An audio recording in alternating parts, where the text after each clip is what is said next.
Dogma. Un dogma es una proposición tenida por cierta y, atención, como principio innegable. O sea que un dogma está ahí y no se puede cambiar ni discutir.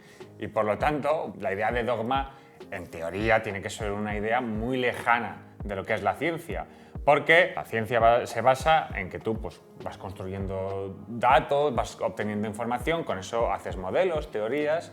Incluso aunque tengas teorías que tengan muchos años detrás y muchos datos, siempre existe la posibilidad de que si aparece información fuerte, sólida, que desafía ese modelo, pues el modelo lo tienes que cambiar. No hay dogmas, en teoría, en ciencia. Pues resulta que a mediados del siglo XX hubo una serie de principios básicos de la biología celular, de las biocosas, que eran tan claras para uno de los investigadores más importantes de esa época, que dijo: esto lo voy a llamar el dogma central de la biología molecular, que lo vamos a ir viendo hoy, aunque ya os adelanto que vamos a ver su importancia, pero también sus puntillos flojos.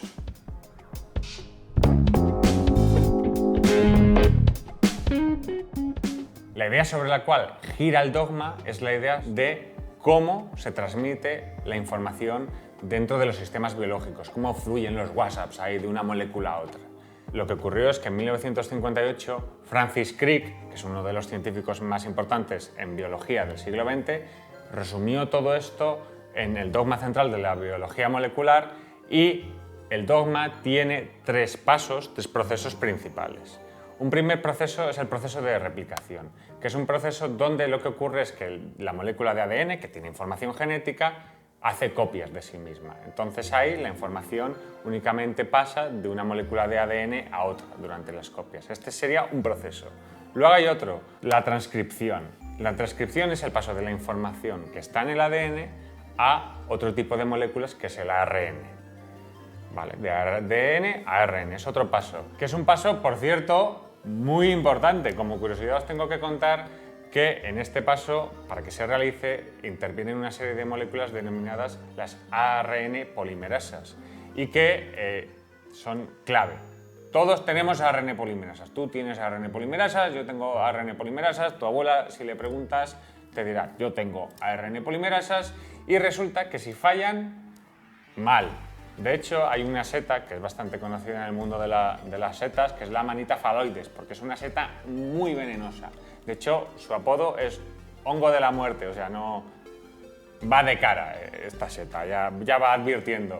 Y es venenosa porque tiene sustancias que lo que hacen es inutilizar la ARN polimerasa. Así que, pues bueno, es verdad que este conocimiento, pues en caso de intoxicación no ayuda mucho, pero bueno, al menos uno no muere ignorante si sabe estas cosas. Pero sobre todo, tened cuidado cuando vayáis a coger setas, más allá o no del dogma central de la biología molecular.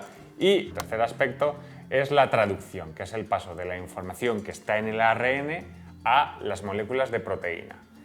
Y en este paso lo que ocurre es que el ARN, hay varios tipos de ARN, esto es importante, porque siempre se habla del ARN mensajero, es muy famoso, y además ahora con todo el tema de las vacunas de ARN, todo el rato, el ARN mensajero.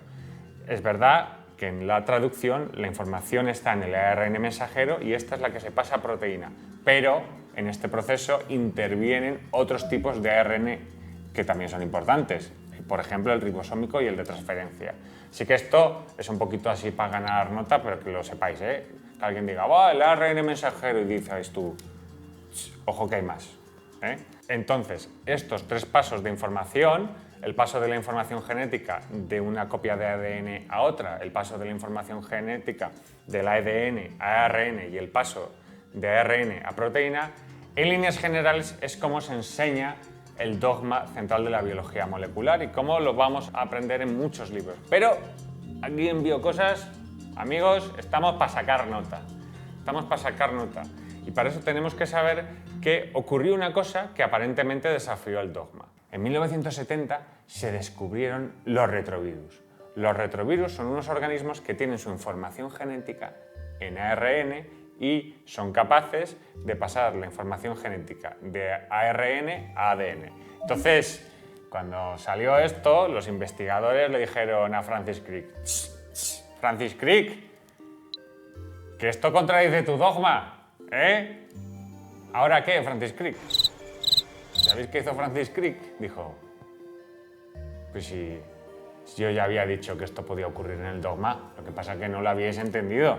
De hecho, explicaba Francis Crick, además lo explica ahí en los papers de esa época, dice, no, yo en el dogma decía que todo puede ocurrir de transferencia de la información salvo dos cosas. Según mi dogma, la información no puede pasar desde el ADN directamente a una proteína y la información no puede pasar de una proteína a otra.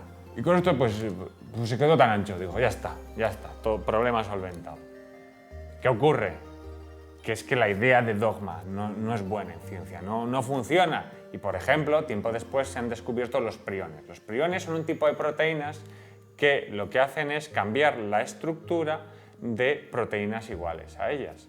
¿Qué ocurre? Que la estructura de una proteína, en cierto modo, es una forma de información, la información de cómo tiene que estar colocada en el espacio de la proteína, con lo cual el prion pasa información estructural de una proteína a otra. Podemos discutir que eso desafía el dogma y bueno, tampoco es cuestión de ir como enfrentando, pero hay que entender pues, que la idea de dogma en ciencia desde luego es una idea que no, pues llámalo de otra forma, pero dogma desde luego no.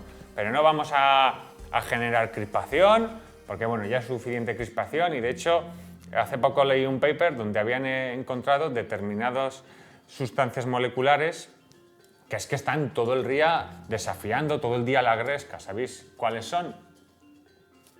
Las retotranscriptasas. Pues no hay que ser como las retotranscriptasas, ¿eh? Aquí hay que ser simpáticos.